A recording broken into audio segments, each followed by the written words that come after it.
Welcome to the Postgame. I'm Michael Brooks. Welcome new patrons. Welcome all patrons.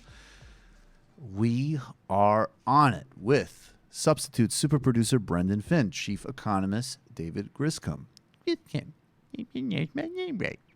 Chief economist David Griscom and super producer David Slavic with us. Of course, Trevor Beaulieu of Champagne Sharks. Trevor, thanks for being here. All right, let's start. We're going to start by going to the phones so they don't back up too much. Brendan, are we ready? You are calling from a 505 area code. Who are you? Where are you calling from? Hi, this is Dylan from Pittsburgh. Hey, Dylan, what's going on? Hey, so I'm calling because I'm kind of in the middle of this thing where a friend of mine is, I guess another friend of his is trying to turn him on to Jordan Peterson. And so we've basically been, he's kind of being, talked to from both sides of me, trying to explain to him how Peterson's a charlatan, and the other friend, going on and on about postmodern neo-Marxists and how men can't be men anymore. So, I was just wondering if you had any advice. What is it about Jordan Peterson that he what does he find appealing about Jordan Peterson? Him or his friend that's trying to turn? Well, not his friend. I guess the guy in the middle that you're trying to persuade. I mean, I think he's smart enough to kind of understand that some of that is like BS, like the whole postmodern neo-Marxist thing. But he's still kind of in that, he's sort of like one of those, I guess, lost boys, Yep. The type of young man that would be attracted to Jordan Peterson. Mm-hmm. And he kind of has like some libertarian views too that kind of lend to it. I think, and this is something that I'm actually discovering in the book I'm writing, in order to do a novel critique of Jordan Peterson, something that adds something to the conversation, and also something that gets to dealing with him. And I want to get your thoughts on this, everybody's thoughts on this. It's very challenging because there's a lot of work. I think I've done a good job of this. I think Sam's done a good job of this. I think Nathan Robinson's done a good job of this. Like, Jordan Peterson is, he's a conspiracy theorist. He's hides the ball on how reactionary he is. His, all of these things, right? But a lot of the critiques in his specific case don't deal with the fact, and I'm not, I really hope people, I think it goes without saying what I think of Jordan Peterson. He's identifying a certain lack of meaning and a certain lack of purpose in modern life, right? And so I think what happens sometimes when we're trying to actually get people to not fall into it, and, I mean people like your friend who maybe are persuadable, not people who really are just like, serious misogynists or something like that, right? I think that a lot of the critiques of Jordan Peterson are correct, and they all deal with how right-wing and how full of shit and how crazy he is, all of which I would stand by as true statements, but they don't deal with the lack of meaning and the crises that people are facing psychically that he's speaking to.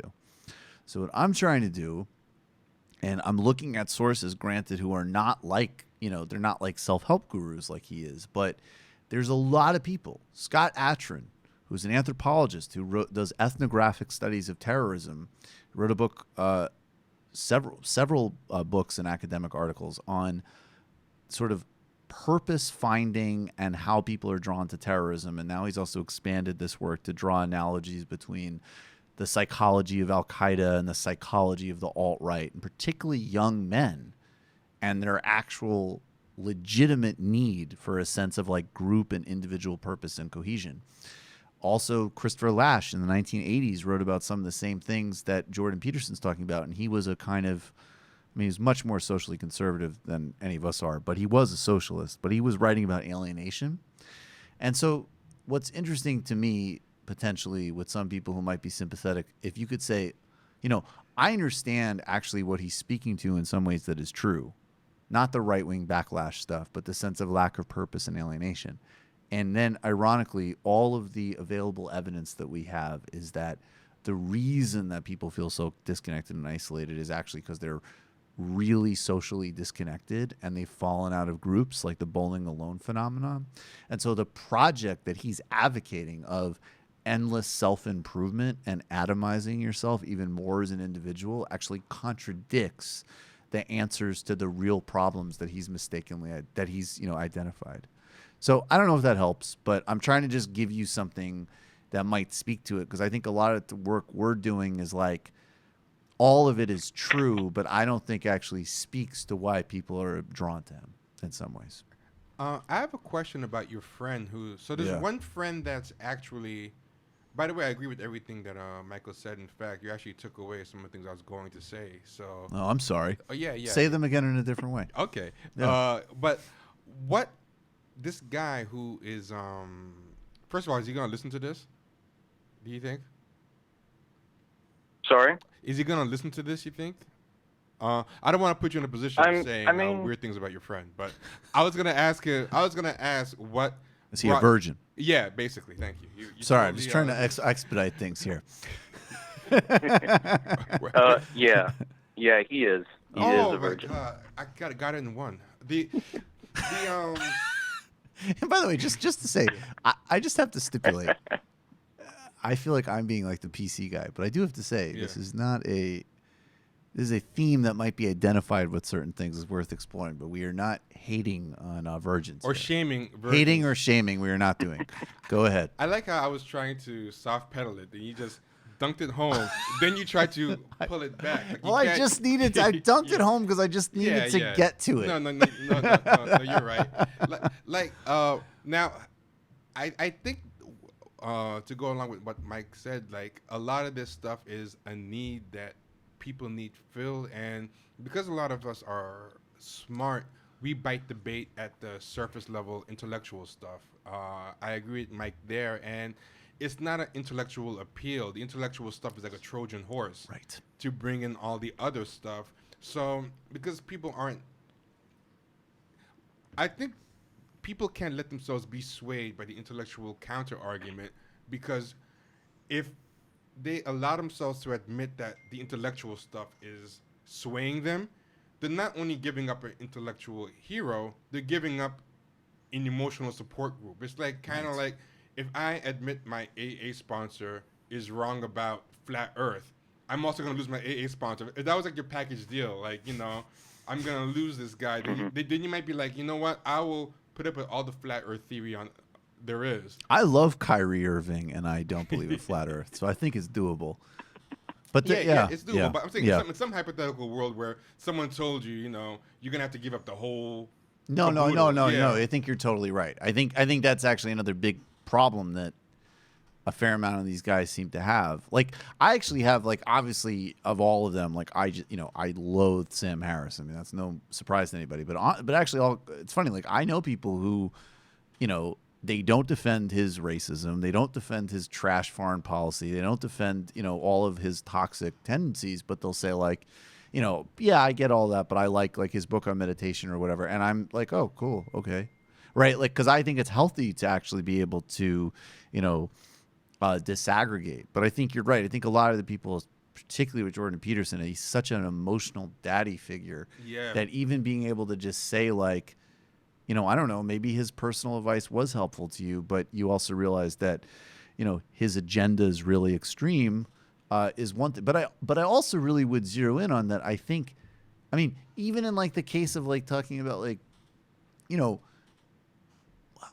so many people when they were young, like men, specifically, like they hyped all this stuff up, and then they did finally get into relationships, and they did find, and actually in a lot of cases it seemed like, at least anecdotally, it seems like, it's just like guys that were talking crazy, then all of a sudden, like, they got a girlfriend or something, they calm the fuck down, and it actually is something that's important in development. And I have a feeling there's two things going on. Yeah. There's two things. One is a guy who's like a virgin. The other one is a guy who got married but had like poor boundaries, and now he's married, but he's henpecked. Right. And he's like the guy who will, like, there's this Key and Peele skit where these guys are like, I said, bitch. You know, but they keep saying it away from their wives. Right. You know, and they have to sneak into more and more remote parts of the house to talk about how they told their wives off. And then when the wives show up, they're like, yes, honey, do you need anything? Yeah. And then at the end of the it's just all suppressed anger. Yeah, and at the end of the skit, they're all the way in space to get away from their wife so they can say, bitch. And is that the same type of dude who talks tough in his car on YouTube? He's always talking about the libs and the cultural Marxism. He's always in his car, and he's in his car so much, he can't stay at home because his man cave is probably like littered with like all his wife's stuff, and he's like, his wife will nag him to do something if he tries to do his talk tough YouTube video at home. So he has to do his tough talk, I hate cultural Marxist shit on YouTube. So I think those are the two things. They're either like they have some kind of messed up relationship with women where either they can't get them or they have them but they're left feeling emasculated. No, I think that's true. I think that's totally true. And I also think that, again, the answer, can somebody, whoever's dinging, could you turn the sound off on it? Is that my God. Oh, thanks, man. Is that, I think it's as I keep, where the concern is right, the diagnosis might, even when the diagnosis is right, the treatment is wrong. Like, people are not going to deal with anything from like sexism to insecurity to just even like a broader sense of purposelessness and alienation, like being alone and cleaning their own rooms. Like, the problem in our society is way too little of community, right? Like, way too little of group cohesion. Maybe in the Soviet Union, definitely in the Soviet Union in the 70s and 80s or something, like there was a real need for like that sense of like individual autonomy and breakthrough, right? Like, those circumstances shift. In our current circumstances, every single piece of social science, not to mention the political realities of which he's, just catastrophically stupid on when he's talking about things like the social safety net, all indicate that the reason that there's such an epidemic of those sort of feelings of fear, alienation, and purposelessness are because people are isolated, not because they're already totally wrapped up in an individual narrative. So it just doesn't fit. And maybe if you speak to what he's speaking to that's real and explain how the treatment of it is wrong, maybe it'll do something. I think a big problem with the left is that, I hate to say the words politically correct, but I don't want to throw out the See, I'm politically correct. See, you can do it, Ben Carson now. Yeah. See, I'm on TMBS Postgame, but I'm not politically correct. There is this thing that the left is not speaking to. Like, for example, if you're trying to get like dating advice from a tankie, it's gonna be, I don't know what you would get. Like, what would dating advice from a tankie be? I have no idea. Yeah, I don't know. Or maybe like don't date. There's like a revolution that has to happen or something. I don't know. Yeah, I feel like there has to be like a non-toxic like siphon, like you said, to get this stuff out. Right. Because the good advice that Jordan Peterson has, and there's like 10% like good advice, but it's basic self-help shit you can get from like 20 things on the market. But I think these type of guys will see it and it'll say stuff on it like you can heal your life and there's a rainbow on it, and these people might feel too insecure to read that, but then when he packages it as some caveman shit, right, they like it like that. And then what they'll see a lot of the mainstream media doing to discuss men's frustrations or whatever is not really speaking to it, because most people just want to go along to get along and not really. Yeah, and I think also another big thing that the left needs, like, it's funny to me because I remember, like, being really into, I spent a lot of time in college studying, like, the Middle East and South Asia, and part of it, there was a component of, studying terrorism. And, like, I forget who put this, but there was some author who was like, understanding conditions is not justification. And there's a lot in, like, this is another reason why a lot of, like, certain type of very pop woke discourse just fails, because you need an ability to, like, every conversation, as you said, in this case, if we're talking about Jordan Peterson, obviously talking about like male stuff, right? Yeah. If it's all just, white male tears, # white male, it's like, well, okay, like, sure. Like, first of all, obviously nobody is saying that like by in any way the biggest problem on the planet is like I don't know, like frustrated white male or whatever. But first of all, there's a variety of problems that show up across the board in the society we've created socially and economically, some of which do impact, a lot of which impact everybody, which definitionally includes white males. And the discourse that says even acknowledging a condition as being real, like literally like,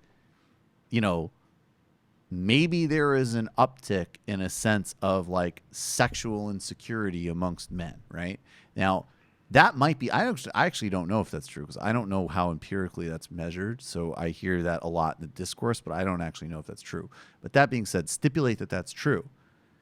That's something to be said and dealt with. That doesn't smuggle through and justify misogyny or pickup culture or reversing feminism or anything like that. That's just literally saying, oh, this is a condition and it's real and we got to talk about it and deal with it. Actually, in fact, we got to generate a emancipatory left-wing alternative to it because the spaces are going to be rushed in by sexist reactionary people like Jordan Peterson. Like that's the story right now.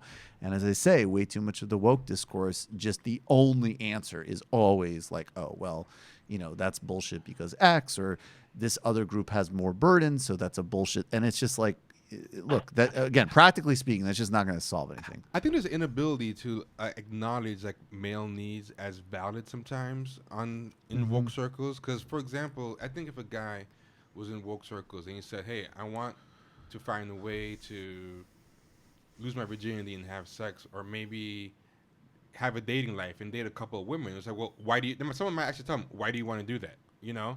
As in, I can see somebody. Why do you want to do that? Yeah, I can see someone saying like women aren't here to be your entertainment. Like, right. I can see somebody getting like told off if they try to say that. Like for just saying, "Hey, I want to not be a virgin. I want to have sex." Well, it's like, well, women aren't here to be objectified, or you're not here to be your entertainment or whatever. And I could see someone being like, "Oh, well, okay, I'm not being listened to here."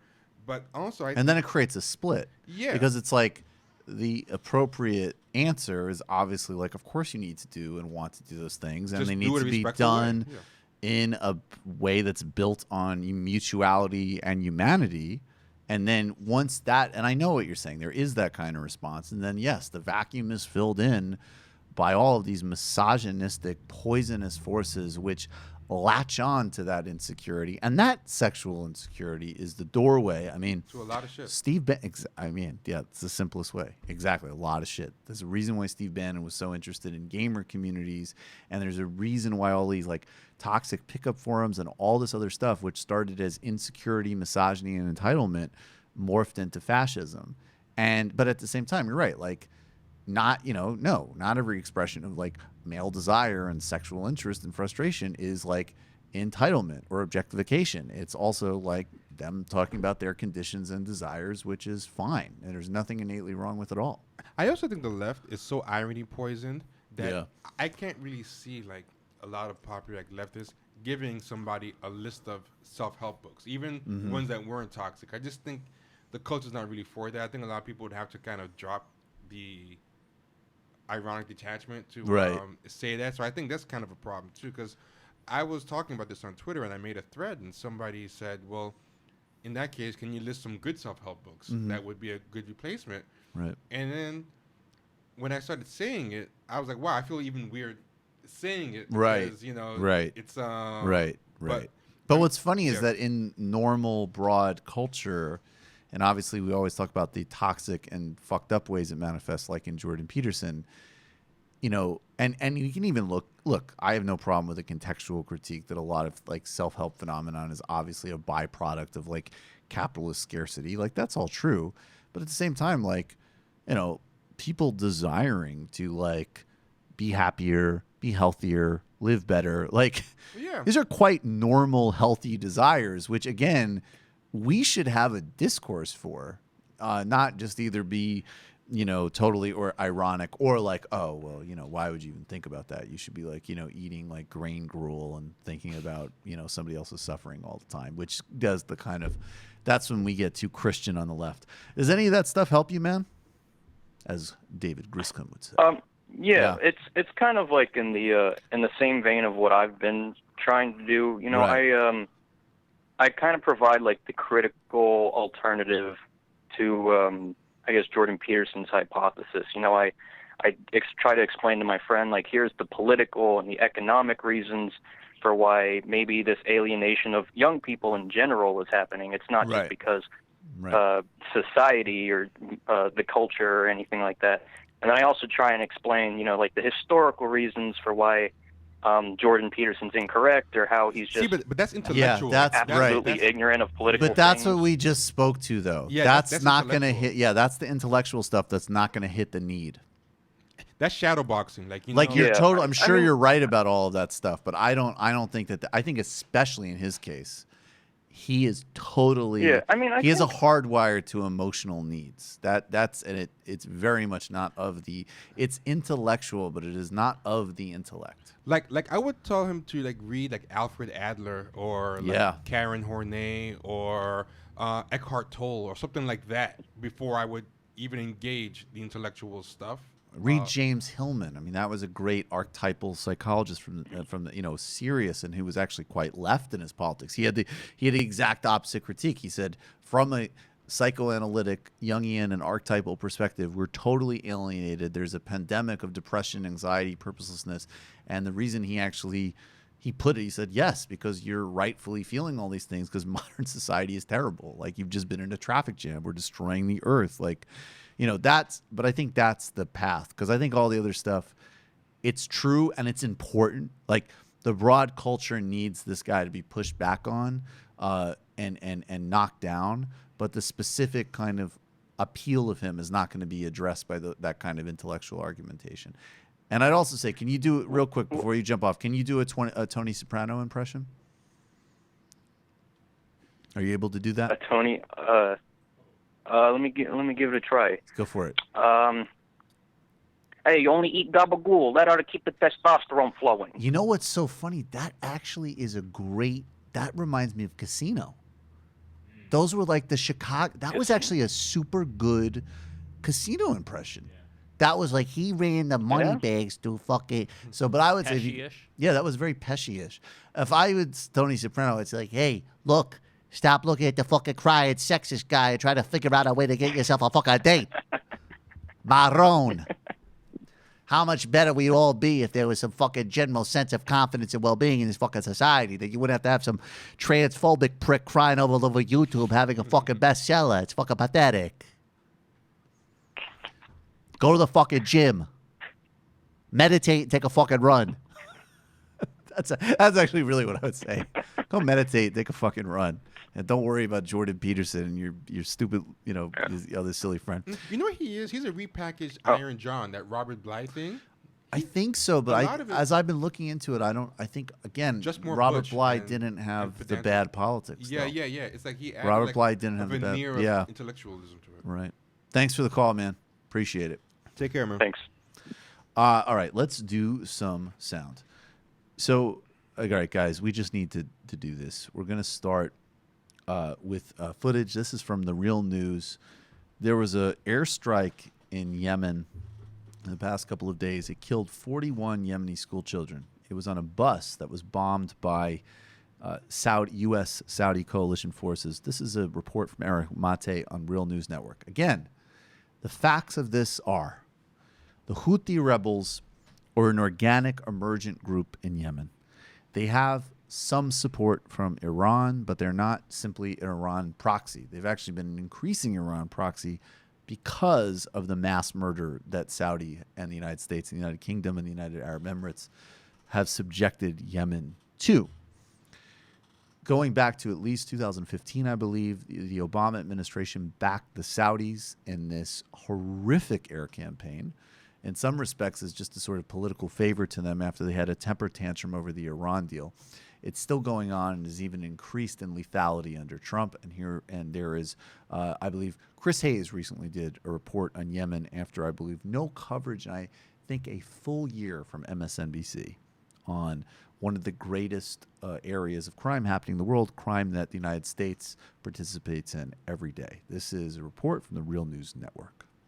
Thousands have gathered in the Yemeni city of Sada for the funerals of the 51 people killed in a Saudi UAE U.S. military coalition's airstrike last week. The dead included 40 children. A group of boys were traveling on a school bus for a field trip marking their summer school graduation. This video was taken not long before their bus was hit.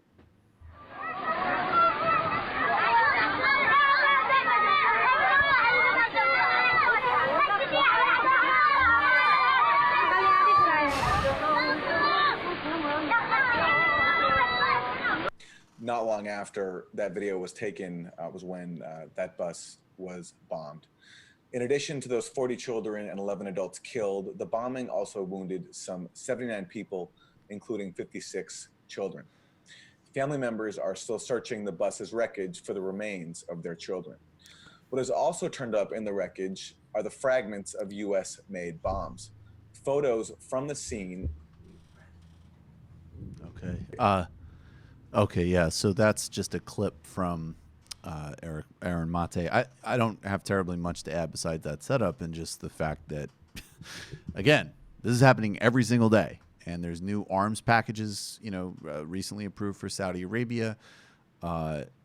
This is truly one of the greatest crimes happening on a daily basis on the planet, and we are full co-participant in it.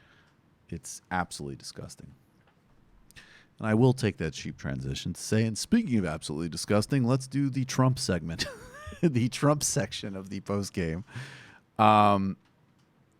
First, let's start with this is a clip of Omarosa. She was speaking with what's her name? Tur? I forget her first name. Katie Tur on MSNBC today. And look, first of all,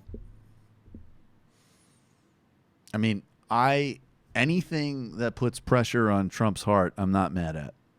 So I am in no way upset at Omarosa doing her thing here. Obviously, she's disgusting. They're all disgusting. But let the disgusting affect each other. Here she is. She's talking about tapes, and she's also talking about, and again, this is the soft version of a guy who there's a rape accusation against Trump by his ex-wife in a court deposition. I believe it. Tons of women have said he's sexually assaulted them. I believe them. And here he is, and here she is talking about, among other things, how Trump physically handles women.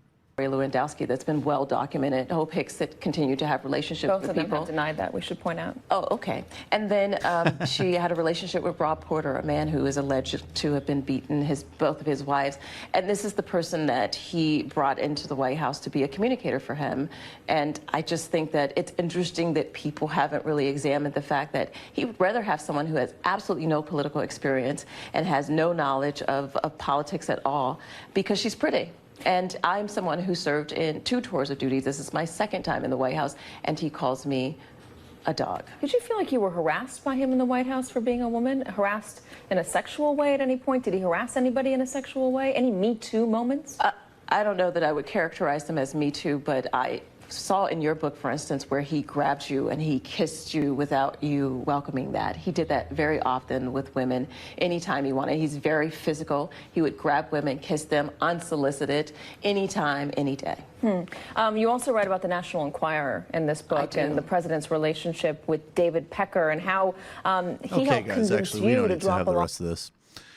So, yeah, I mean, do you want to tee off on that in a second before we get to the other stuff? Something bothers me about just calling everything a Me Too moment.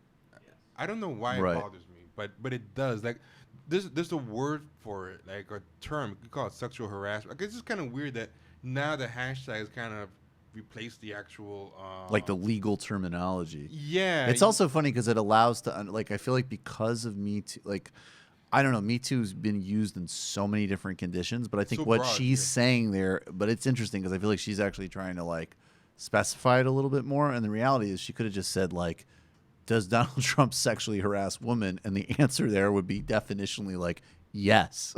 Yeah. Right? It like, seems unnecessary. clearly. Like, if that's true, the guy's sexually harassing women all the time. It's like a weird way to sound hip and current. That wasn't really necessary to. I feel like Me Too has a special context, and it's right. just become trivialized. Right. No, I agree. Now, this is interesting. Sarah Huckabee Sanders, because, of course, Omarosa claims she has more tapes from the White House. There's been a rumor going back years that there's footage from outtakes of The Apprentice of Trump saying all sorts of horrible and disgusting things, including using the N-word. And I would be shocked if he didn't. And here's Sarah Huckabee. Sarah Huckabee Sanders really. She is just so fucking miserable in every way, shape, and form. Here she is saying. I can't believe her age, by the way. How old is she? She's something really young. 37, 38. Are you serious? Yeah. Yeah. Whoa. That must have been quite a journey to grow up in that house with her brother that killed a dog and her sociopath governor dad and whatever the hell's going on with her. Here she is talking about the tape and President Trump using the N-word, and I'm not going to dignify it. And I'm surprised she didn't say it herself. Sarah, have you asked the president if he's ever used the N-word? The president addressed that question directly via Twitter. I'd refer you back to him. I can certainly say I've never heard him use that term or anything similar. Have you asked him directly, Sarah?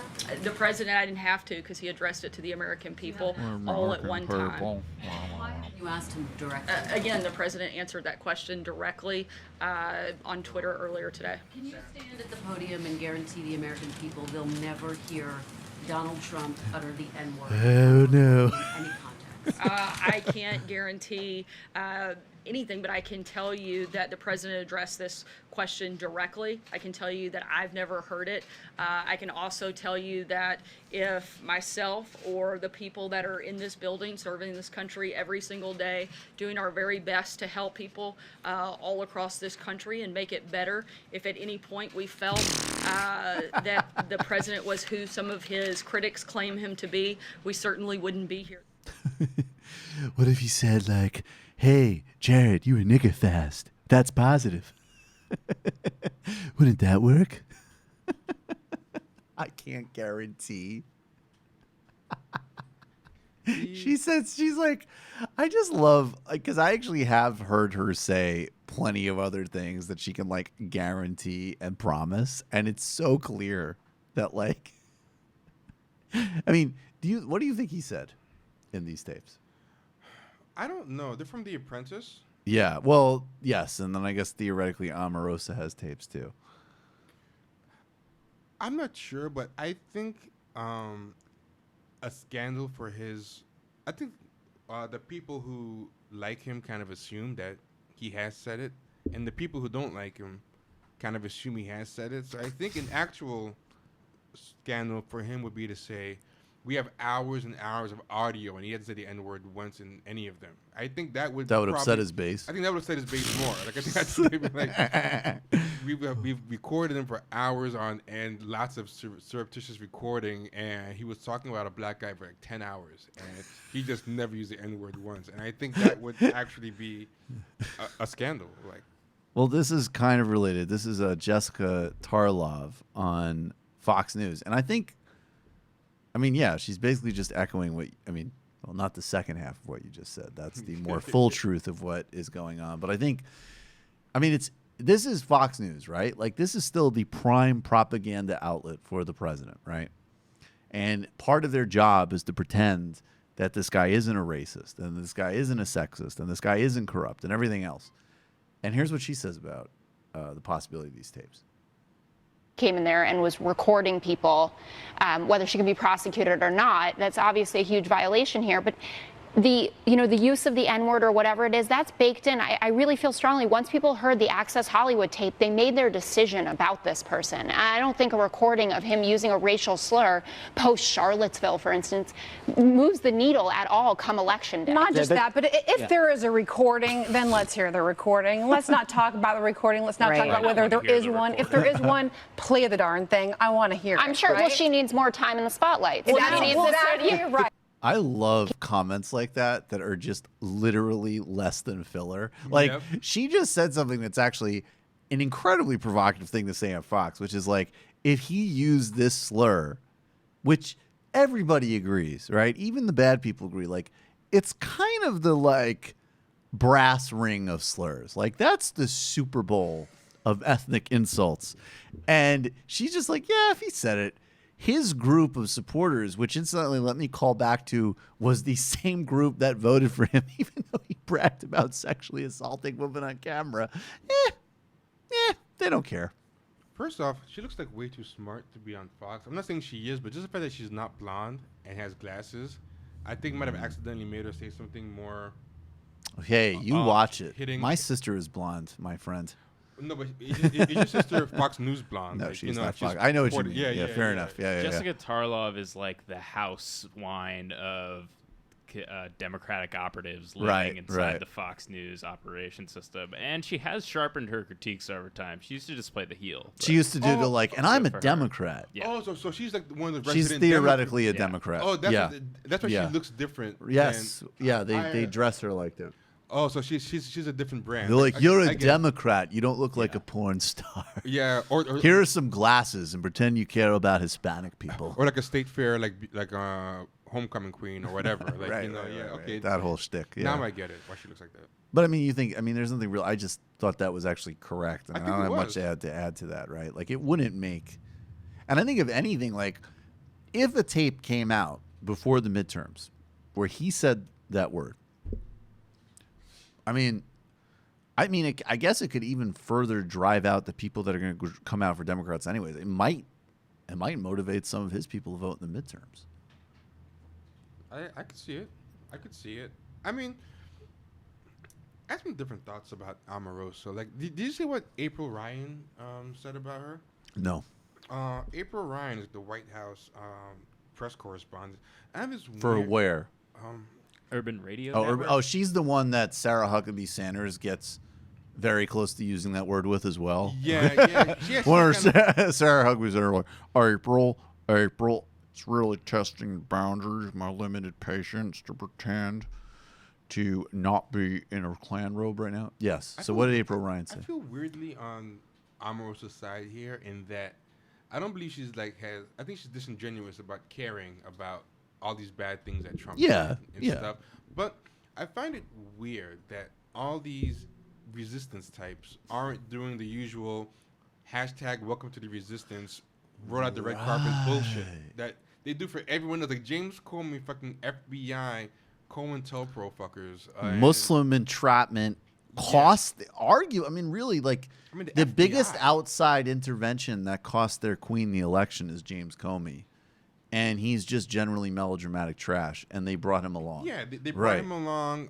Sean Spicer is appearing at like the Oscars, or he's like a guest of honor on these award shows and stuff. That's a good point. And it looks like it's weird to me.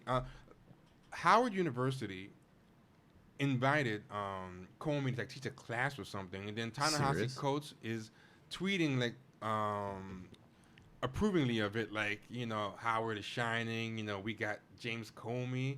And it's like, really? Like, come on. Like, everyone's doing this, but all these white liberals, suddenly, like, Omarosa's like a bridge too far. And it's like, I don't think you should extend the red carpet to any of them, but, I mean, why can't she get this stupid welcome to the resistance treatment? I would say that Omarosa is the first one. I'm not really in the resistance, but I would totally welcome to whatever, and probably not for the right reasons. She's the least objectionable one, but yeah, I just feel like she's the wrong reasons too. Yeah, totally for the wrong reason. But I agree. I think she's the most fitting, right? Like, but it's like they're all tabloid trash. So why would she get it? I agree with you. I think it is weird that she hasn't been welcomed to the resistance. And this is what they borderline almost welcomed Jeff Sessions to the resistance because he won't shut down the Russia investigation. The guy's literally a fucking segregationist who's encouraging amping up the drug war and police brutality and reversing the tiny gains in sentencing reform that the Obama administration put through.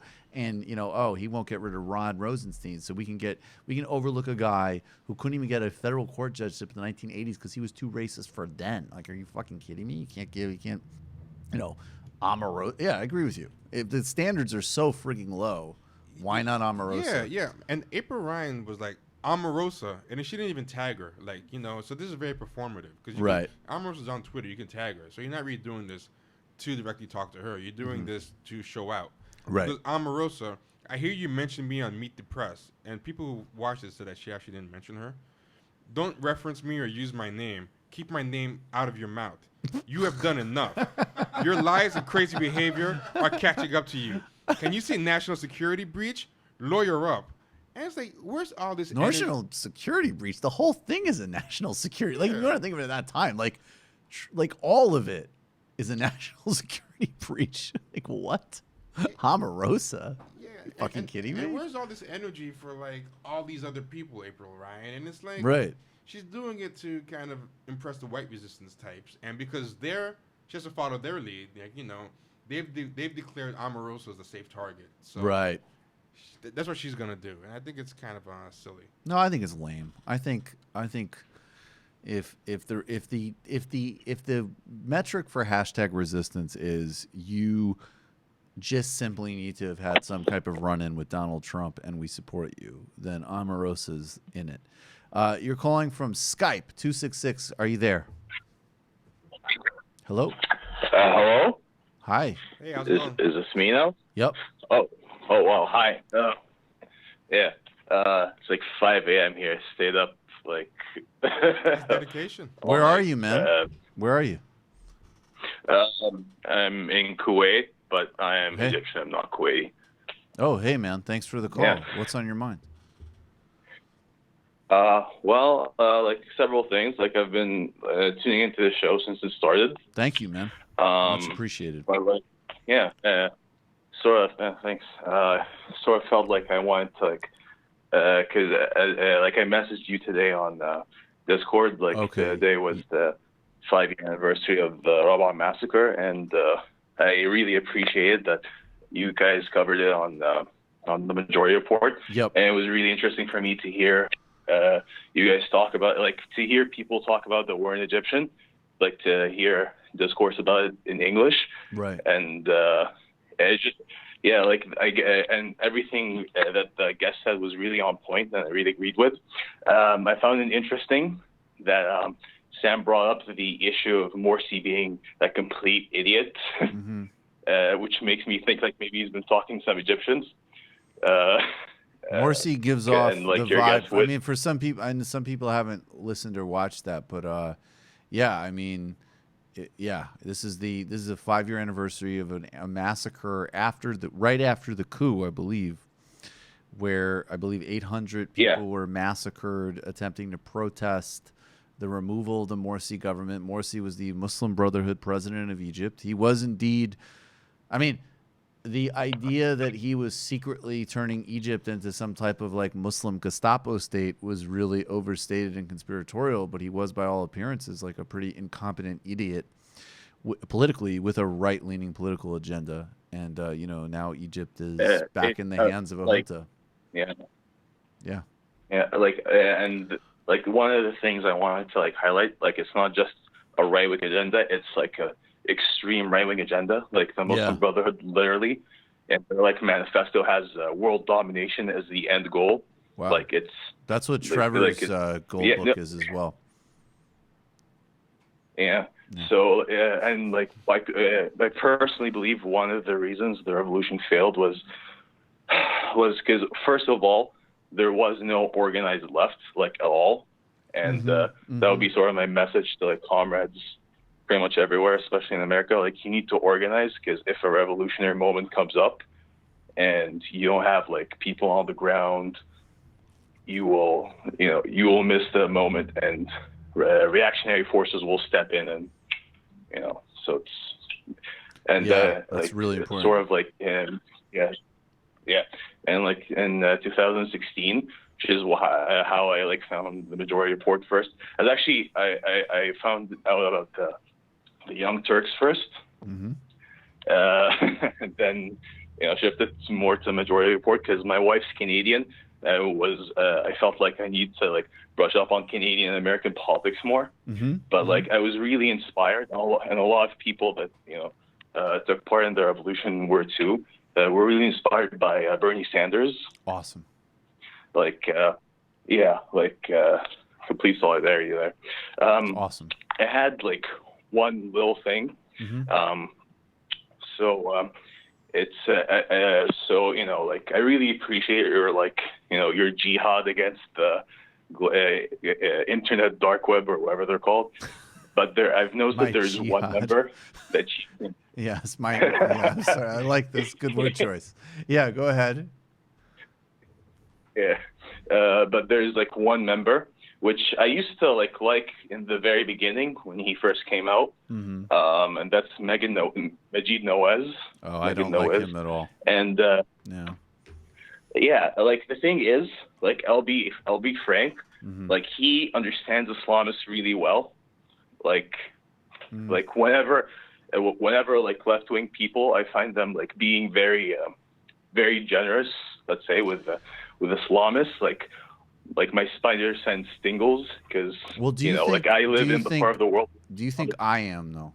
I guess just to speak specifically to me, right? Oh no. Yeah. No. I'm not being critical of you. I'm being critical. I don't mind if you are.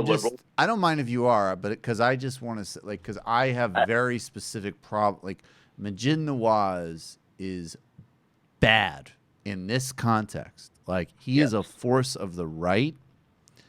I know that in a U.S. and U.K. context, he peddles conspiracy theories. He's even endorsed, tacitly at least, the bell curve racism of Charles Murray and Sam Harris, and his association of that world, even to the extent that he's right, which he might be in certain ways, is totally undermining of that project. So, that's just where I stand with him. Yeah. I just feel like I feel like the left needs to like walk and chew gum, like mm-hmm. be able to like stand up against like what's known as Islamophobia. Like I'm personally like an atheist who lives here, mm-hmm. so it's we're like a very small minority, so we get to you have to keep it secret. Only your friends could know, things like that. Yep. No, I hear you. Are you like your parents? Are you ethnically of the region? He's Egyptian. He's Egyptian. Okay. Yeah. All right. Yeah. I'm Egyptian. Okay. He's Egyptian. Yeah, I'm Egyptian. You're living in Kuwait.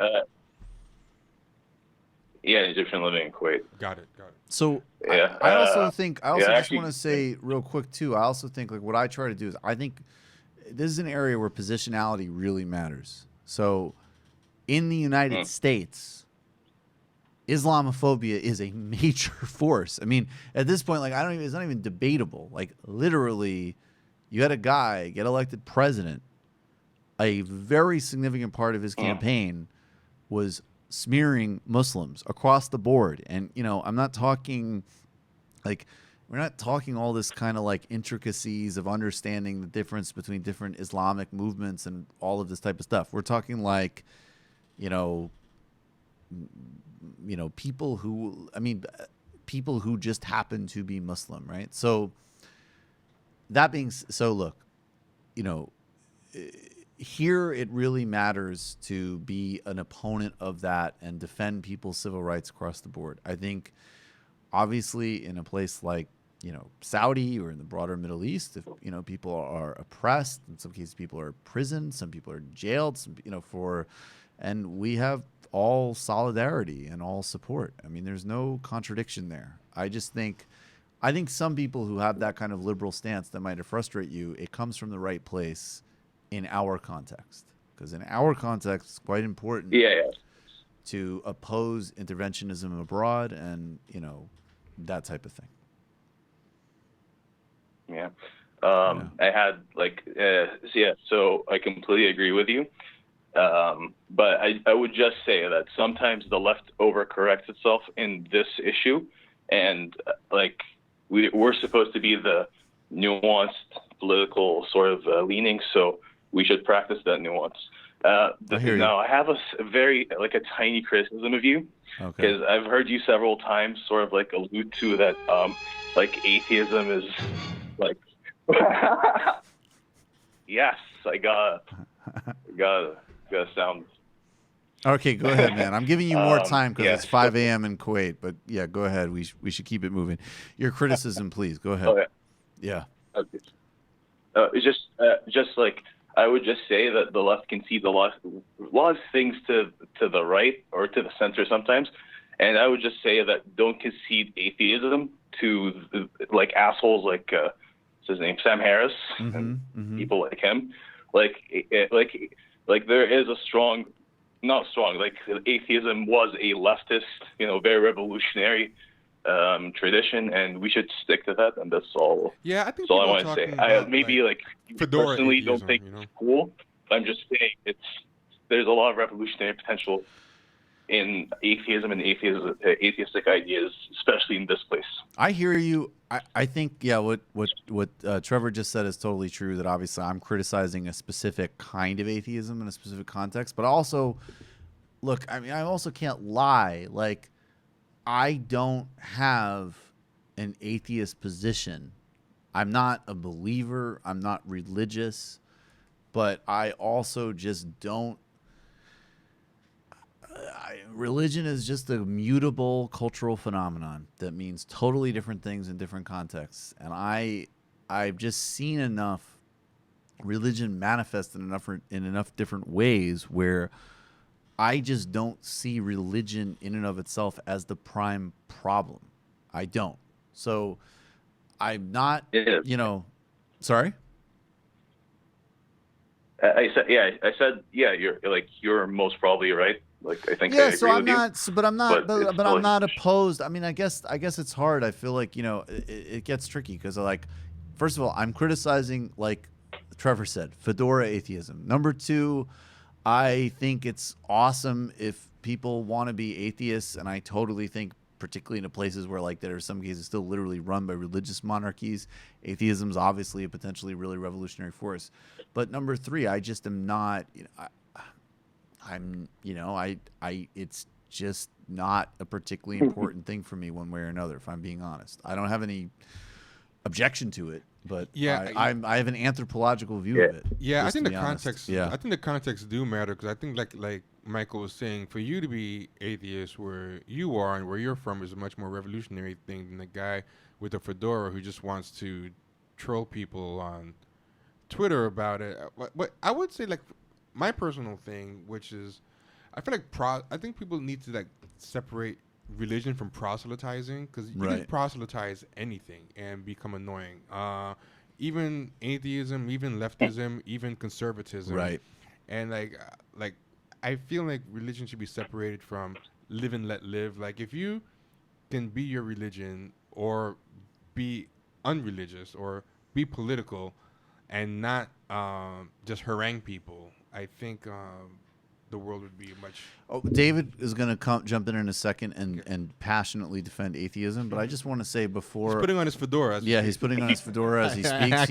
He's getting together his logic propositions, and he's getting very upset. But let me just say, before we get to that, like, all that being stipulated, like, I mean, I have many wishes, but I would love to see all of the fucking monarchs and authoritarian religious leaders across that region that you're in, like, thrown in jail, overthrown, a total liberation.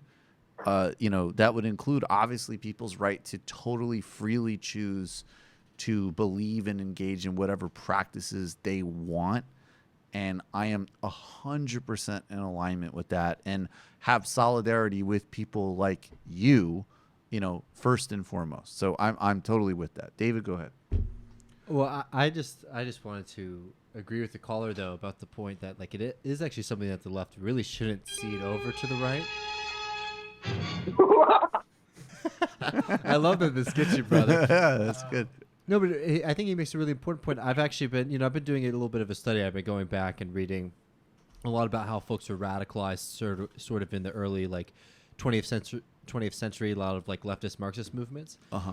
And atheism actually was a very big part of a lot of folks' turns towards Marxism. It was a big part of my turn as well. Yeah. And I think that it is actually a mistake. like to overcorrect against this kind of like fascist movement, which is definitely trying to take in a kind of criticism. Right.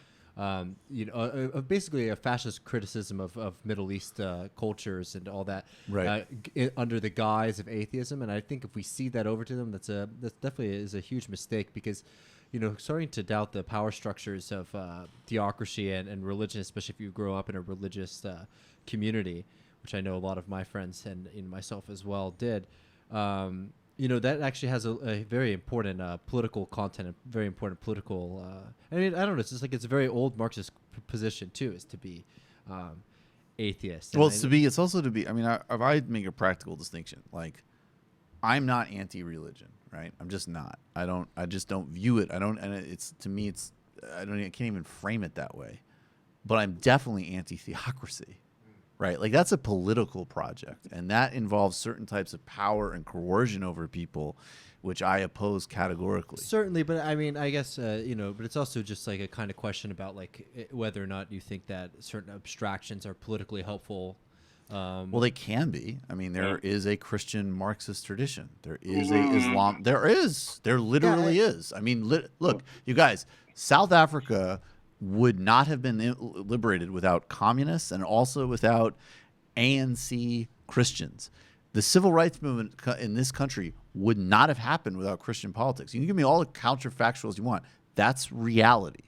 So we're going to need to contend with the full picture here. Well, I'm not even making that kind of distinction. I mean, because that's sort of is like that's where the break is. That's where like the kind of Christopher Hitchens line, right? Where it's like being anti-theist, right? It's not just that you don't believe that, like it's actually like definitely like harmful and but that Christopher Hitchens' answer to Martin Luther King Jr. being a Christian is that I would believe that he's such a good guy that he would have done the right thing even if he was Christian. That's not an answer. Like, I hate to be Ben Shapiro here, but that's not an argument. Like, you're gonna have to contend at a certain point, like, that these things do manifest in a variety of different ways, and particularly in certain contexts, it's a pretty big, important part of how people conceive politics and how they live their lives. And I'm interested in how it expresses versus like the particularities of how they relate to different beliefs and rituals. It's just me. No, I mean, I hear you. I guess it's like my only tension, and I'm not even necessarily disagreeing with you specifically on this one, Michael. I'm just saying that like I think that the point that we shouldn't concede this space to the right wing, I agree, is 100% valid, because it has been so polluted by this really obnoxious kind of argument that I don't think it's an argument that atheism pollutes everything. Sorry, I'm just kidding. Sam Harris pollutes everything. But it's just like, it's like on a certain level, like there are ways of kind of escapism from like your own political conditions and your own material conditions, where if like you think, it's like why so religion so often so focused on the poor, right? And it's like, oh well, I'll get my revenge in the afterlife. I'll get my revenge after the judgment has come, right? And that is wishing on something that if you don't believe in, if you find, which I as like somebody who has a material view of the world, doesn't believe that that's something that's coming. I think that can actually be very politically damaging.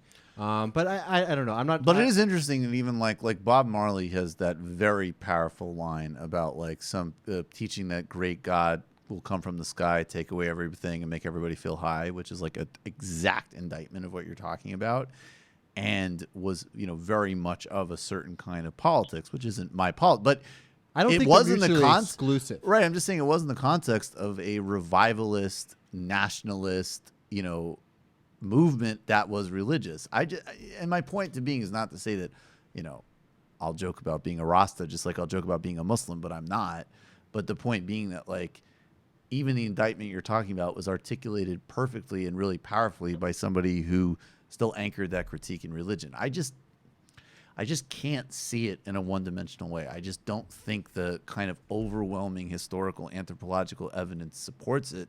And then I think practically there's a lot of people who are fucking religious, and I just don't know that that's my point of battle with them.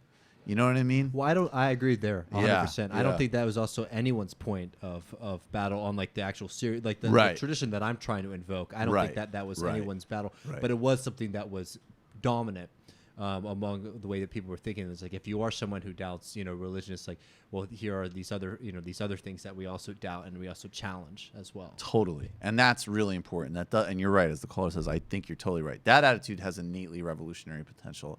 And I think you're right. Any belief system that really says at the end of the day, this situation we're in now, it doesn't really matter because of either there'll be a reward or some type of karmic cycle. Yes, that's an innately reactionary attitude. There's no doubt about that. And of course, those beliefs have been used to justify every system of oppression imaginable. No doubt about that. I really appreciate the call, man. I hope you call in again.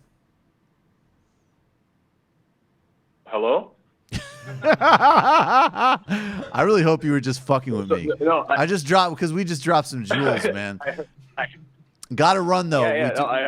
We do have to run. Will you call in again? I heard everything till for 3 seconds it just cut out. But I think you said you want me to call again. Definitely call in again. Was that it? I guess. Yes, yes, please. All solidarity, man. Cool. Thank you. Be good. Be good. All right, guys. Let's do really quick. I'm sorry we're not going to get to all calls. I deeply apologize, but I do want to do this because because I think I specifically want you to weigh in on this. Actually, okay. Leor Cohen, just for people who aren't sort of this world necessarily, Leor Cohen is a really important, basically, business guy in the history of rap music. I think he got to start being a manager for Run DMC. Now he works at YouTube and partnerships, and was an executive and I think the CEO of Def Jam, and then created a thing called 350. Specifics to this conversation, there was a guy named Dame Dash. Dame Dash was a business partner at Rockefeller Records with Jay-Z in the 90s. He was a really big figure, even through the early aughts. He would appear in music. He was on the business side, but he had a personality in terms of, appearing in videos and things like that. Leor Cohen, and there's a lot of gossip about this, and the story isn't exactly clear. I'm just giving you some context for this conversation, but apparently Leor Cohen sort of helped break apart the business partnership between Jay-Z and Dame Dash, and there's a lot of dynamics here. Yeah. Quick thing. Yeah, Jeff. Anything you need to fill in. I don't think he's a part of something called 350. I think they're talking about something that he helped. It's 300 Entertainment. 300 Entertainment that he set up a couple years ago. He's not with it anymore. Yeah, I think he made me combining 300 with the 360 deal. He created a 360 deal, which makes it so that an artist, you know how a 360 deal works? No, it covers all areas, all brand partnerships and everything else. Yeah, and then his entertainment is 300, like he said. But I think I thought he did set up an actual firm with that name. But whatever, neither here nor there in some ways to the conversation. Point is, he's a very important figure. And Dame Dash is actually still on the scene in some ways. And he's recently been sort of specifically critiquing Leor Cohen's role in the culture. The first clip we're going to play is of Leor Cohen. He was actually appearing on The Breakfast Club, which is an important hip-hop morning show. And he doesn't give many interviews. And here he is, first of all, giving a little bit of, if he gets honest, first he's vague, then he gets really honest about artists and drug use, and then he speaks to Dame Dash. Let's play this first, and then we have a couple of sounds from Dame Dash, and then I'm just going to go to you, Trevor, to tee off on it. Leor, go ahead. Becoming a fiend, okay? And I thought that spotlight, head crack, helped, even though it was harsh and really really rough, particularly on women. But I think it helped change the course of the crack epidemic. I don't know what's this opioid thing, man. Well, being a crackhead wasn't cool back then. Being a crackhead wasn't cool. Now they seem like they're making it cool to be drinking lean and syrup and. It's the most dangerous. It's the most dangerous thing that's facing our society. So why sign an artist that would promote that? Because I already answered that question. You weren't paying attention. She asked me talent or issues, and I said talent. But I have to. I can't give up on people. Don't you think that's hypocritical though? You're saying it's opportunistic. Yeah. I got people to feed. I got a business to run. You're gonna make Dame Dash take this clip and call you a culture vulture. Who's Dame Dash? You brought him up. I don't even know him. I don't even know him. So you bring his name up. I don't even know him. So y'all made a lot of money together. Made a lot of Come money. on, Leo. Don't do that to him. I don't know him. And by which he's actually saying, like, I don't know what he does right now. I don't know who he is deeply insulting him, but he's not exactly literally saying that. He's saying, like, here's a guy who shows up on social media to insult me, but, like, I don't know his business right now. We had business, like, over a decade ago. Dame Dash, I'm just going to run through all of these just to get to you, just so you have the whole context. Dame Dash was on Joe Budden's podcast. Joe Budden has a great podcast. Joe Budden is by far one of my favorite media personalities. Dude's really good. And he's going to explain what culture vulture means to him. And I don't want to set the table here. I did notice one thing that was a little very sketchy, and what Dame says some insightful things, but he gets a border of some sketchy shit here. Here's Dame Dash with Joe Budden. Dame, I just need clarity from you. What exactly is a culture vulture, and why is Leo one? Clear my throat on that one. Pause.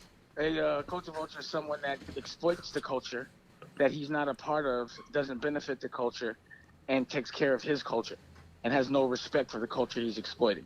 And that's exactly why Lior is one, because he's been making money off of our culture.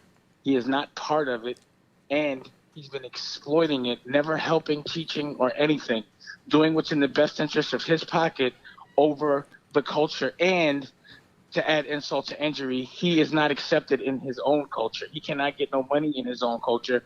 So he comes to ours, acts like a big cat, pretends we need him when we don't. And then if someone even asks him a question, he acts entitled, like he did on our platform, and then he pretends he owns something that he doesn't. Dame. And disrespect and try to erase, which they always do. Okay, hold on, baby. Hold the dog. And they always try to erase our history and act like the people that were really fighting for us never existed. And I think he flagrantly displayed that in public just because he's so used to it. So that he's a perfect example. Matter of fact, I coined the term because of him. And he's also made it, culture vultures also make it where a lot of history doesn't get made just because for their own personal benefit. So there's Dame, a lot of history that didn't get made because of him. Do you think that Leo Cohen has not contributed to hip hop at all? What I think he's done is exploited it, and I don't think he's of it. And that's all I'm addressing. I don't care what he's done for it. Yeah, that's but when you say he's not of it, I'm not saying that it discredits anything he's done. But just because someone's done good for hip hop, if he's a child molester, he's still a child molester. So all the good doesn't, all the molesting negates every bit of good that you do. If you hurt the people, especially my people, and then you make it where, let me ask you a question. Don't you think it's a little foul? And then we have one more. Do you have that Graham clip of Dame Dash? Yeah, and then this is just Dame Dash following up on the same theme. Literally, you give somebody some money. Like, that was the least of people that has organization. I got, like, money on the street, like a legit, like, I give you $6 million for a company, the company turns in $100 million. You don't think I should have my $6 million back? Shit is crazy. You know what I mean? But that whole thing with Leo, you've been. I've been telling y'all about Leo. I've been telling y'all about Leo for years. You know, I personally witnessed him do certain things. You know, and you know, I know his attitude about our culture. And I just always find it odd when somebody acts like a big cat, you know, on somebody else's block, but when they get on their block, they soft. And he has no respect outside of the urban culture, because I am outside of the urban culture. He means nothing. You understand what I'm saying? When he was acting like, who's Dame? I found that I was great. That was an alley-oop right there. Yeah. It just shows how flagrant and how brazen they lie. Yeah. And how they don't even, they could come on our platform, a black man's platform, and disrespect people, a black man that other black people look up to. Yeah. And say, I don't know him. Real talk. Dismiss him. What do you think? Which part? Of any of it. Just, I mean, I know we played all of it, but I just wanted to get your whole breakdown of it. I strongly agree with Dame Dash on a lot of stuff. Some of the way he phrases things, like, are kind of weird. And one of the things is, you know when he says pause after let me clear my throat? Yeah. I mean, he's weird. He's weirdly obsessed with that. I don't know why that's even necessary. That part is kind of weird. Yes. I didn't really like what Joe Budden was saying at all, and it was kind of disappointing. Like, I didn't agree with much of what he said. It was very, like, let me ask you this: what part of what Dame Dash said did you find sketchy? Because I think that's something easier to zone in on. Sketchy. I think I think some of, and this is funny. This is like the type of thing that I critique, but the cultural antenna would be things like culture vulture and some of the language definitely being like, wow, if you're gonna throw that, like, you can make the same critique and you start throwing that specific verbiage around a Jewish guy, my antenna goes up. That's really it. Yeah. Everything else sounds about right to me. Yeah. Yeah. I mean, one thing I'll say about Dame, he does use it for Just like a little bit more than sorry, that, yeah. One thing I'll say about Dame, he does use it for like people like Eminem and stuff like that. So he doesn't used it exclusively for Jewish people, but I do understand the sensitivity of the, especially some of that old imagery that still gets trafficked today. You know, of like the kind of the vulture thing is very loaded, and I think that's something that is true. It is kind of careless, but what came after in that Joe Budden clip, I thought was very interesting, where he said that why are all these talented black people who are more versed in the culture working under all these Jewish people that he hires to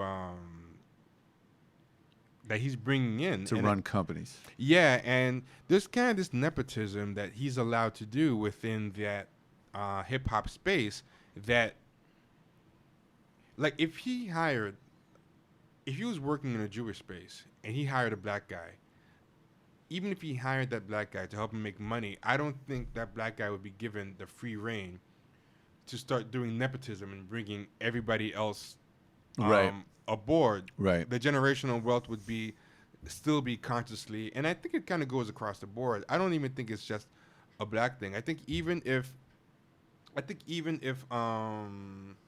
an African or a Nigerian person was had some kind of Nigerian company and brought an outsider aboard, even if it was a non-Nigerian black person, they would have limits to what they can do. And I think, like to give an example, I feel like black spaces kind of welcome everybody, but in the hopes that if we welcome everybody, eventually it's going to be reciprocated. And Beyonce had a country song that was rejected by the Grammy Country Committee. She really? Was, yeah. Jesus. CMA? It's, what is it? Country Music Association? Beyonce's Daddy's Lessons, rejected by Grammy Country Committee. Beyonce earned a whopping 9 Grammy nominations Tuesday. This is a Billboard article, including Best Rock Performance. But the singer's twangy song Daddy Lessons was rejected by the Recording Academy's Country Music Committee, which is kind of insane. I'm surprised this didn't make more noise. And not just that, the person on the Country Committee that they spoke to said that they were not allowed to speak publicly on the topic, and just said that the Country Music Committee rejected the song, so they didn't even bother to give a reason why. But it would be insane to think about that happening to Justin Timberlake. Like, no one ever tells Justin Timberlake or anyone else, you can't do rap. And I found it fascinating that didn't even make the news, you know? That didn't even get broadcast. And, like, the guy from Hootie and the Blowfish, like Darius Rucker, or who's the other one? Nelly wants to do country now. Even if there was a Nelly the rapper wants to do country now. Yeah. He's just a country artist now. Hot in here guy. Yep, he's a country artist. Yes, he's been doing country for a little while. Wow. But they're given kind of a wall that they can hit of how far they could get. Like, it's always known you're a guest in the house of country. And even if somebody was washed up, like, say, like, somebody like, I don't know who's a washed up country guy. Washed up as in they're an icon, but they haven't done anything hot in 10 years. Right. If Nelly or Darius Rucker said about an icon who did something instrumental and was of the culture that they were a guest in on the most popular country radio show in, say, Nashville, like, you know, the home of country music, and was like, who's Charlie Daniels? Like, you know, like disregard his iconic status. The funny thing though is that I mean that's true on an artist to artist level, but the thing is like Leor is not. I mean, in a business sense, he's not a guest. Like in the business sense, he helped generate along with Russell Simmons essentially like the modern capital infrastructure of rap, and that was like that was Budden's devil's advocacy. It's like literally this dude did this. And there's generational wealth and all sorts of implications behind that as well. But it isn't. Yeah. See, but people don't care. Because I'll give you an example. Like Beyonce does Daddy Lessons. Right. That's as an ambassador of country music. She's probably bringing country music to a whole bunch of ears. Definitely. Maybe one of those people might. Literally tens of millions of people would hear it that would never listen to country music. Right. And they could think about it money-wise, but they don't. Right. They will rather lose money than give up the culture. Right. And they're bringing up, like, I gave this example of back in the day. There was this Dougie Fresh song, and this wasn't even like Dougie Fresh had a song on MC Hammer's label, right? Called "Busting Out." I sent the video, but Dougie. Sent the video. I didn't get it. You sent the video before we did it. Oh, I sent an email, but maybe my I bad. sent it too close to the end. No. But it was this video, right? And people didn't want to work with Hammer. Like Hammer was selling like millions. He was like iconic. People didn't want to work with Vanilla Ice. You know, like Vanilla Ice was making a ton of money, and people were like, you know what? We rather just you're not of the culture. You're not keeping the culture alive. We don't even care. And Hammer was black. A lot of people like right, but he wasn't because it's not because I think to be fair, like just to interject real quick, I don't perceive it. There's obviously big racial geographic parts of what he's saying, but Dame is not just talking about race. Like Dame would not say that about a Rick Rubin as an example. I mean, he's the easy example, but he is also literally talking about like a specific culture that people can actually contribute to or just extract from. So he is talking about race, but he's not just talking about race, in my view. Quick question. I don't want to assume. Is Rick Rubin Jewish? Yeah. Okay. Yeah, I think it's different with Rick Rubin. But Rick Rubin makes music. Yeah. Rick Rubin. Rick Rubin's a creator of the beats. culture. Yeah. He created like iconic beats. He created and like, he helped Peter facilitate Piper. and collaborate with artists. I mean, he was literally of it. Like I think that is actually also what Dame is saying. Like, because Dame also said at other points, like Leor doesn't listen to hip hop. And then he paused. He's like, Leor doesn't even listen to music. Which I thought was interesting. The other thing is, I don't even believe that those contributions. Because what did Leor really contribute? Well, I mean, here's where my shit comes in, right? Capital. And this is a problem of capitalism, right? Like in the economic system and in all the ways that it's racialized, but also just in terms of like the raw mechanics of it. Like you get a situation where a guy who, whatever you think of him, can sit and extract without contributing. That is literally capitalism. So there's a micro study there in capitalism itself, racialized capitalism, art and open society getting overrun by extractors just because that can put up, that's where the capital comes from. So that's my read. But let me ask you, what did he do as an extractor that a black person couldn't have done? And what I mean by that is... I agree. It's totally true. What I mean by that is, I think black people do this to themselves all the time. Like, there were all these people who were just kind of raping boxers' pockets for like decades. But then when Don King did it, suddenly like it's a problem. Right. Because somehow someone that looks like you exploiting your own, but when a white person does it, because there's a certain level of veneration. And this is something that I think is weird with the black community is there's this strain of anti-Semitism that's known in the black community, but there's also this weird veneration. Right. And both of them are kind of insulting. The anti-Semitic, both of them kind of anti-Semitic, but there's this thing like, oh, this person's Jewish. They know what they're doing. Oh, I got a Jewish lawyer. He knows what he's doing. Right. There's a lot of it in the black community. Jay-Z got in trouble for it because he thought he was being complimentary. He's like, remember that line they got in trouble for? Yeah, what did it say? Something like what did Jews know? Like credit or something like that. Yeah. He's trying to build his thing. And he's just like, I'm emulating the Jews. Yeah, Yeah. So I'm feeling like it was a compliment. No, I actually straight up. This is a true story. Yeah. On a date, I remember. Yeah, I remember this woman. She's straight up. She's like, he's complimenting. I don't get it. Yeah. Like she's like, what are you all offended by? Yeah. In their mind, I was like, I wish my family knew how to do credit and shit. My family made fucking $18,000 a year. A family of 4. There wasn't. Jesus Christ. Yeah, but I think a lot of them. This is not credit literacy in that Jewish family. Yeah, it's a very unsophisticated worldview. But that's all essentialism of every kind. Yeah. But I mean, they think of these people as coming from like one of the worst atrocities of the first half of the 20th century and doing well. And there's a lot of more nuanced things behind it. But there's this kind of thing like, oh, if they can do it, maybe there's something we could learn from it. But it's relies on a stereotype that's actually kind of damaging. But I feel like Leonard Cohen, right? Why wasn't he making that money with Jewish people? I feel like he was extracting more. Like I think there's a lot of black people. There's a lot of white people who are not really making moves with white people, but they know that black people will admire them just for the validation their presence gives.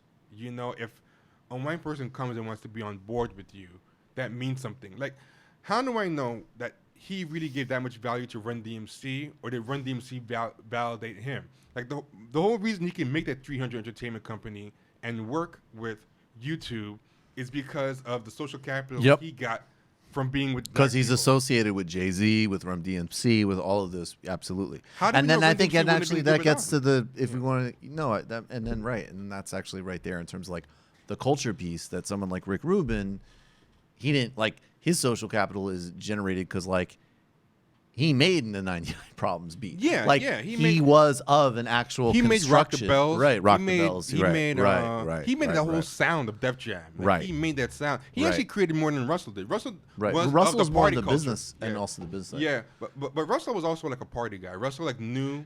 Guys, can we have a paper towel, please? Yeah. I'm getting that heated. I'm sorry. Do you have one more? Because we are a little tight. I want to take one. Do you have any more else to add on that? I was add one thing. Like, Justin Timberlake was a boy band guy. If he didn't associate with if he didn't associate with Timberland, careful. If he didn't associate with Timberland, he would have been like Jordan from New Kids on the Block. Right. The black validation was what made him make that jump from boy band. Miley Cyrus would have just been Hannah Montana until she started hanging with the black people and twerking. Right. And then when they were done, Justin Timberlake is now man of the woods, and he's trying to look like a hipster with a flannel shirt. And Miley Cyrus is saying that,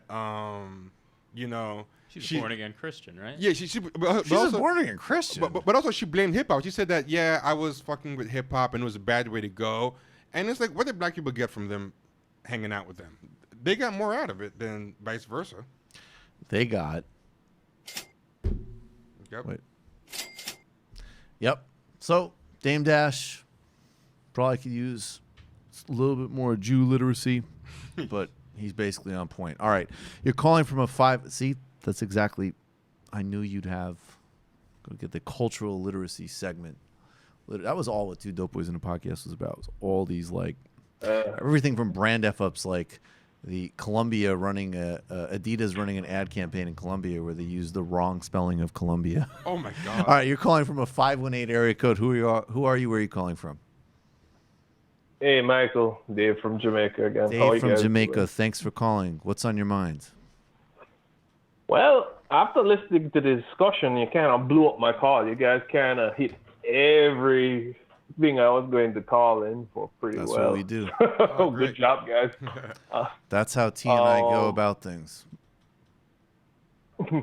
But I guess to bring up that guy, the Brazilian caller, that pissed you off, or he pissed me off as well. Mm-hmm.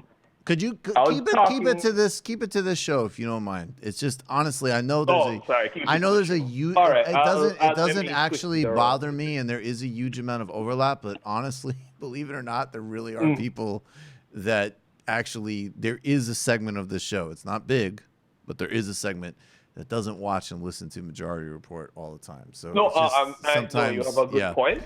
Yeah, my bad manners. No worries. Call when I host on Thursday about that. I'll put it like, Yeah, go ahead. I'll put it like this then. What do you think of the phenomena?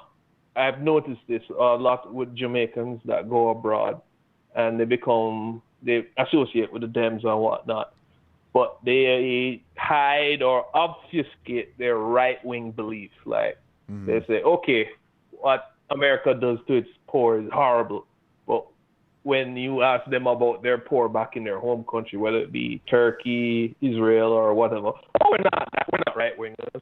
Our poor people are really bad. That's that type of mentality. Have you seen it yourself? I've seen it a ton. question. I don't know what to make of it, but I have seen it a massive amount. I don't know. Do you have any idea on why that might be? I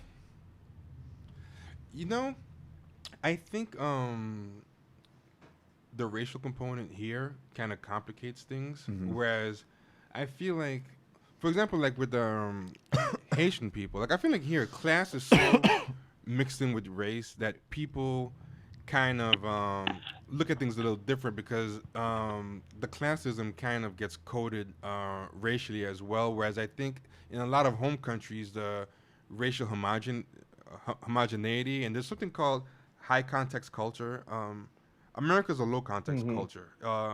Is that Edward T. Hall stuff? Yes, yes. Oh, that's interesting. Yes, exactly. Oh, that's cool. Okay. Yeah. Very good. I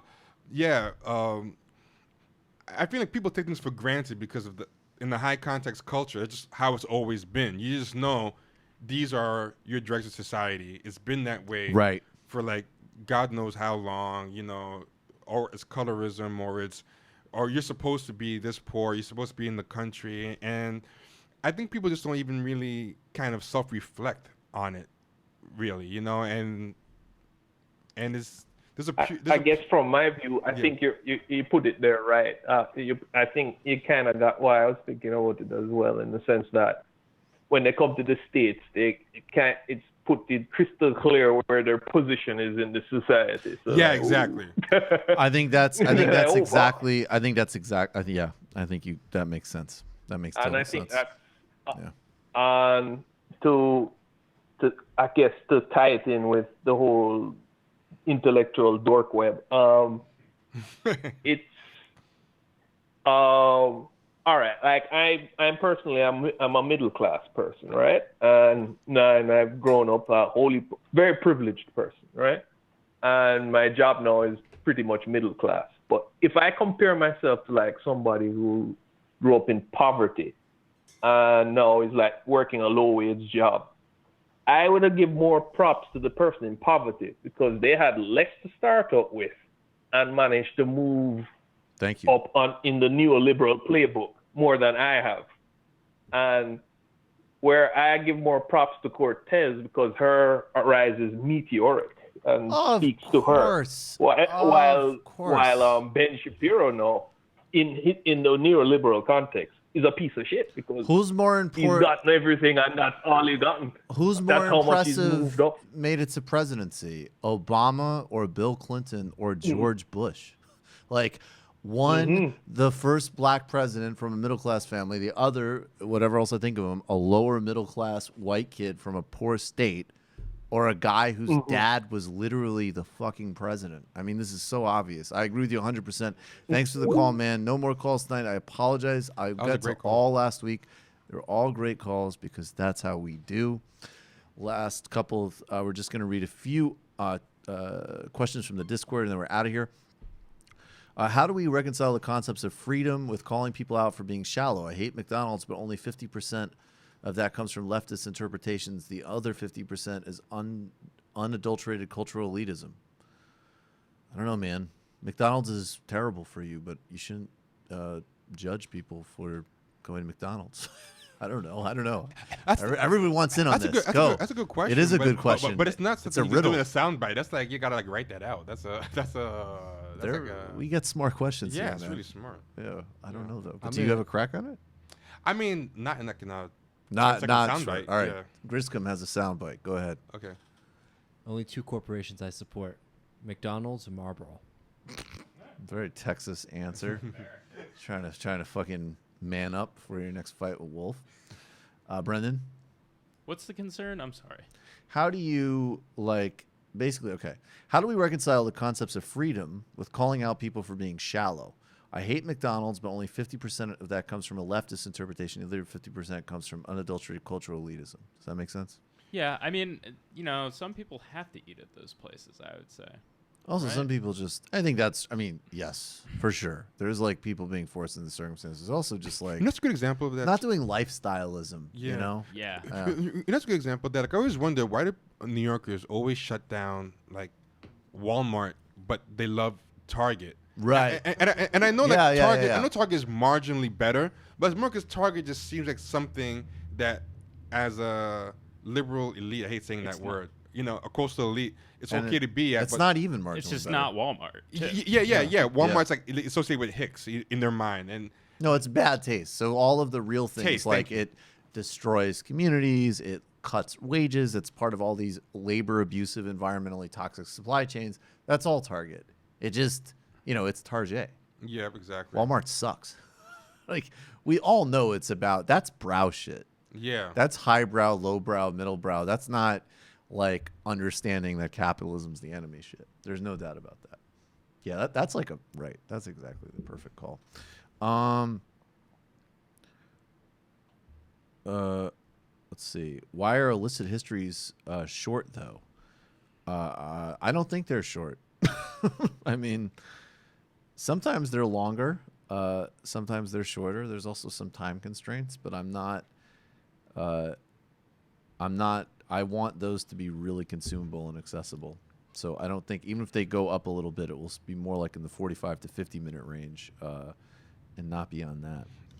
A very quick thing. Have you Yeah. guys seen the Target CBGB controversy? No. What is that? Oh, you did? No, What is this is a perfect example. Like they kind of pushed it too far, and they tried to. But Target opened an East Village location. Yeah. And then they made it look like CBGB, and this is what they did. If you know the old CBGB sign. Oh, that's a nightmare. Yeah, they These really. motherfuckers. We should open up a Walmart there. Yeah. They're so evil. That is, by the way, that is pure. That's culture vulture. Yeah, that's Dame Dash. This is a Dame Dash case study right there. And That's Walmart would culture never even have tried it, but Target, I think they overestimated the goodwill with the so-called coastal elites. With And I'm not kidding. Did they that have is- bands in there or anything, or like was it just like Just by this in the loofah East Village. sponges and like foot cream? That's a good question. Like, I wonder what they did on the inside to kind of commit to the concept. That's a very good question. I don't know. Wow, this is quite a question. Mike and Trevor from Tabby Cat. I don't know. We're gonna have to be really quick on these, but this is a riddle. What rapper would be the best stand-up comedian? I'm sorry. Who are your favorite stand-up comedians? Let's start with number one. My favorite stand-up comedian. I don't know. I'll just I'll say Richard Pryor. I think he probably is the best who ever did it. Yeah. You know what? I actually agree because I just watched the special and it's fresh in my head. But I don't know. Maybe George Carlin, Dave Chappelle. I don't know. Yeah, it's tough to live. Like a top 5 is easy, but It's limiting got to to be number one. Yeah, limiting. Okay, for personal enjoyment, like just enjoying, is Eddie Murphy. Yeah. Like just for laughing, but for actual like making me think, it's like a tie between George Carlin and Richard Pryor. I am actually literally, that is like my list. Just for laughing, Eddie Murphy, but kind of pound for pound overall, George Carlin and Richard Pryor. Yeah, I'm actually completely with you. Yeah, because they weren't just joke guys. They And were like, mine might actually be George Carlin, because George Carlin might be the closest balance for me. Yeah. Because he does really make me laugh, but there's a little bit more of that. Yeah. Yeah. He does so much too. Yeah, the sheer right. volume. And actually, just rewatching Richard Pryor recently, it's really more one-man showish. Like, there's actually not That's that many true. jokes in it. I forgot how few Right. jokes were actually in it. Like, it was funny. It wasn't that they were like whiffing and he was missing the jokes. No, He it just- was like, no, it was more, no, I understand. It's more like a 1 minute. No, I agree with you. I think that's actually totally true. Okay.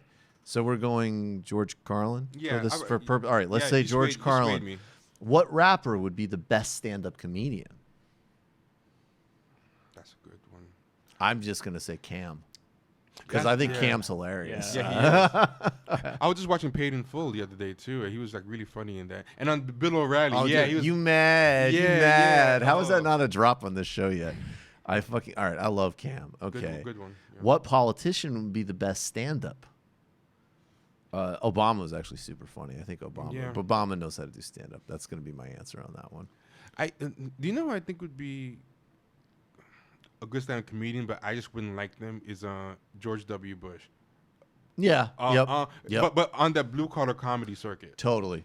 Like as a Larry the Cable Guy kind of guy. Totally. Yeah. I wouldn't personally enjoy him, but yeah. Yeah. Apparently the barbecue didn't agree with me. There'll be a lot of stuff like that. Yeah, exactly. Like not even really jokes, just like, an accent and a face. You're the guy, the airplane toilet. Yeah. It'd just be a lot of like barbecue, man. indigestion, and flatulence humor.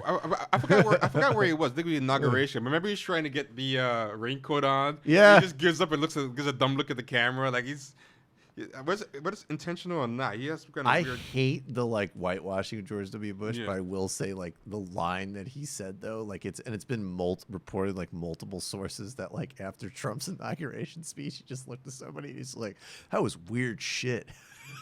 That was like the fire. Like, you know what? Yeah. All right, man. I gotta give you props on that one, even though you're a war criminal. Hi, this is from Adam the Animator. Thanks for the kind words. I think Grishkam's going to have a comeback. Where do you think that would happen? David, where would you run up on? Where would you pull up on Harvey and Wolf? Dude, that's really fucked up because the bar is my habitat. Easily.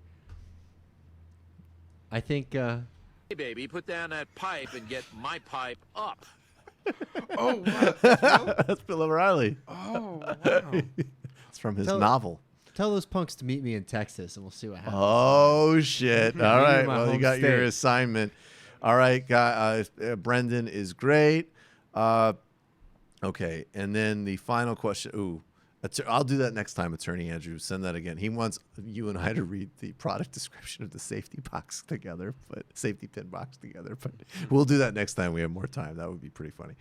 Michael, do you know the origins of dubstep? The music comes from dub music in Jamaica, not the shit you hear from America like Skrillex. Jesus Christ, I'm not a fucking academic, but of course I know that. It's not that much to know. Trevor, it's always a pleasure. Thank you. Obviously, people, if you haven't yet, you got to go check out Champagne Sharks. It's a great show. And also listen to the recent episode Michael did on Sorry to Bother You. That was very popular. A lot of people really enjoyed that one. Many people liked it. Well, we always do good show and good bar banter and good Brooklyn walk together. Trevor Beaulieu, Champagne Sharks. I really appreciate your time, man. Seriously, let's not make it be such a long gap next time. Definitely. Thank you so much, super producer, guest super producer Brendan Finn. You killed it. Really appreciate it. I do believe in you. As you know, chief economist David Griscom on the pull-up in Texas. He's coming. Super producer David Slavic. And all of you, this Sunday in Illicit History, a primer on Saudi strategy in the age of Trump. Thanks, everybody.